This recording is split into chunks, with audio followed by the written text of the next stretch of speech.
Salve Maria e São José, sexto dia da nossa novena. Como é difícil levar os outros pro céu, né? Nossa Senhora, eu tô aqui assim o tempo todo tentando garimpar uma alma para poder fazer essa novena e toda hora eles não fazem. Sabe por quê? Porque é difícil mesmo. Não é fácil não, isso é batalha. E Deus nos dá a graça e já que a gente tá aqui, bora fazer valer. Porque Deus precisa do nosso esforço para que a vontade dele seja feita na nossa vida. Santificar a nossa alma. Ele dá a graça santificante, mas nós precisamos nos esforçar, tá bom? Então, bora fazer com toda piedade e devoção. E eu até vou incorporar aquele oremos no Veni Creator, porque eu senti falta. Mas aí eu fui pesquisando em todos os sites, e aí, graças a Deus, encontrei aqui para a gente poder fazer, concluindo toda a oração. Tá bom? Então vamos lá, estamos aqui reunidos em nome do Pai, do Filho e do Espírito Santo. Amém. Vinde, Espírito Criador, visitai as vossas almas, enchei com a graça do alto os corações que criastes. Sois chamado Consolador, Paráclito, Altíssimo dom de Deus, fonte viva, fogo, caridade e unção espiritual. Vós que 7 dons tendes, o dedo da direita de Deus, solene promessa do Pai, que as palavras inspirais.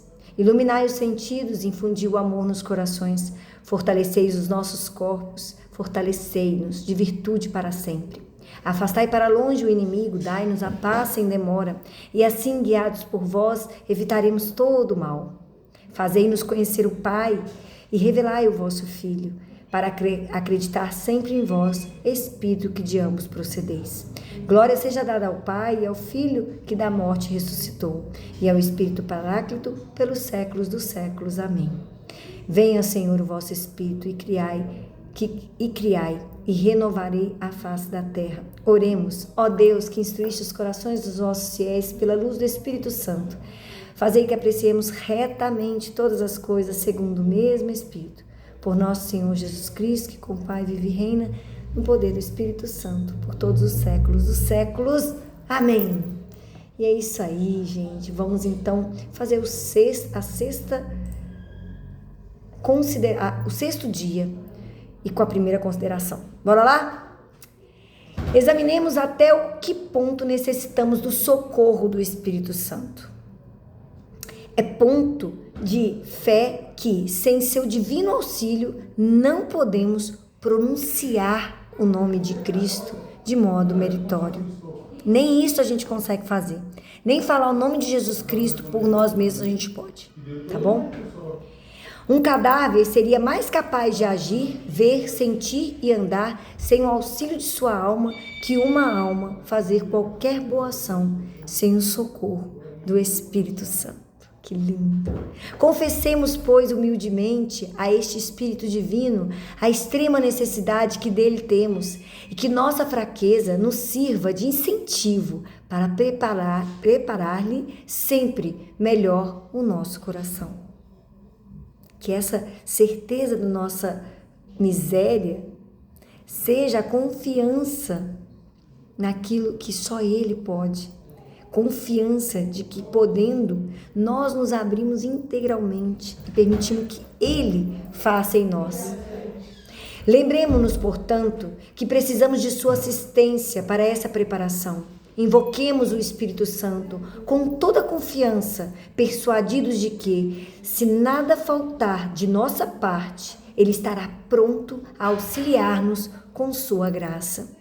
O Concílio de Trento diz que Deus não ordena o impossível, mas quando ordena, admoesta para que façais o que podeis e peçais o que não podeis, e ajuda para que possais tudo fazer.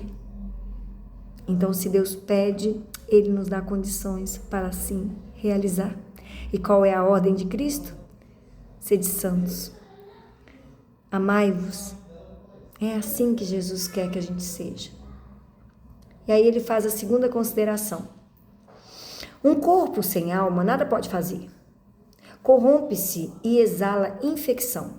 Igualmente, sem o Espírito Santo, minha alma é incapaz de qualquer bem e capaz de todo mal. Ela cai em tentação, obstina-se no pecado e, afinal, se condena. Eu creio e confesso essa verdade. Como é que ainda sou indiferente, sem anseios? Deixo de procurá-lo em minhas orações para implorar sua divina assistência e preparar minha alma para a sua vinda? Terceira consideração. Mas, se esse divino Espírito me assistir, tudo poderei. Tudo poderei. Sim, tudo, absolutamente tudo. Poderei resistir às mais violentas tentações. Poderei viver sempre inocente, praticar as mais heróicas virtudes, enfim, aproximar-me o quanto possa do estado de santidade. Tudo posso naquele que me fortifica. Não somente posso, mas faço tudo com facilidade. Ó minha alma, haverá censuras com que se possam condenar tuas desconfianças passadas, quando dizias, não me é possível viver sempre assim. Não me é possível abster-me sempre dos prazeres terrenos. Mas que poderás temer agora que possuis o Espírito Santo? Qualquer temor ou desconfiança ser-lhe-ia injúria. Que lindo! Pontos a refletir. 1. Vivo eu na obstinação? Isso é, persevero em algum pecado ou deixo de evitar as ocasiões propícias a cair em tentação? 2.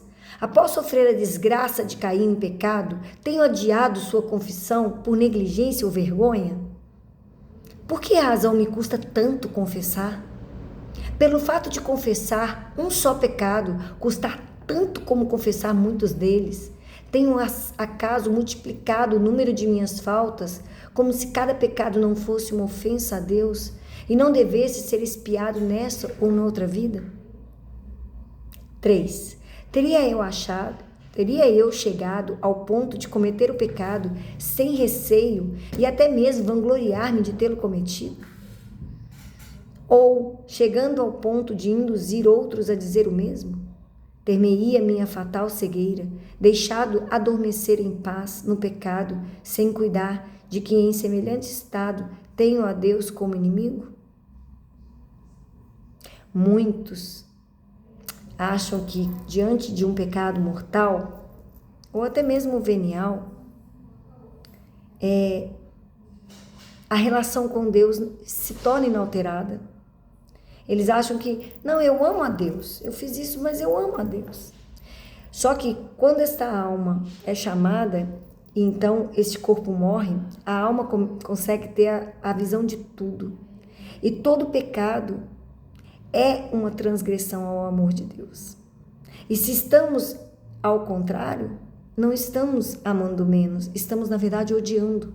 Todo aquele que comete o pecado, ele se mostra a odiar a Deus em sua essência. E aí o que acontece?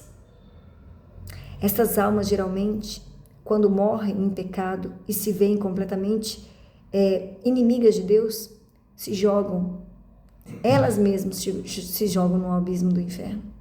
Por isso que Nossa Senhora fala que aqueles que estão caindo como flocos de neve no inferno.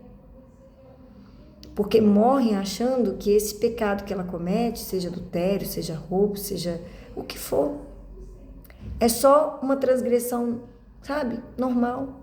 E não é.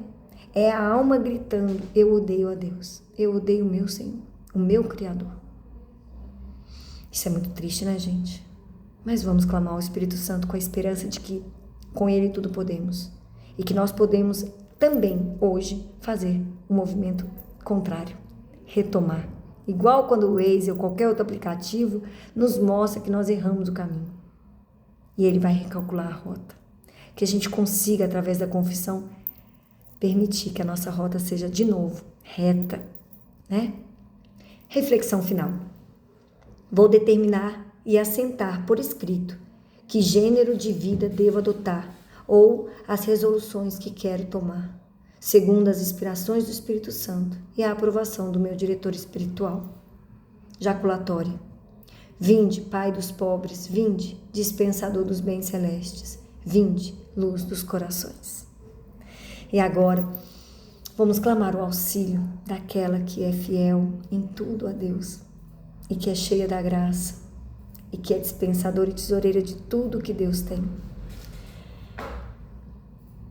Vinde, Espírito Santo, vinde por meio da poderosa intercessão do Imaculado Coração de Maria, vossa amadíssima esposa.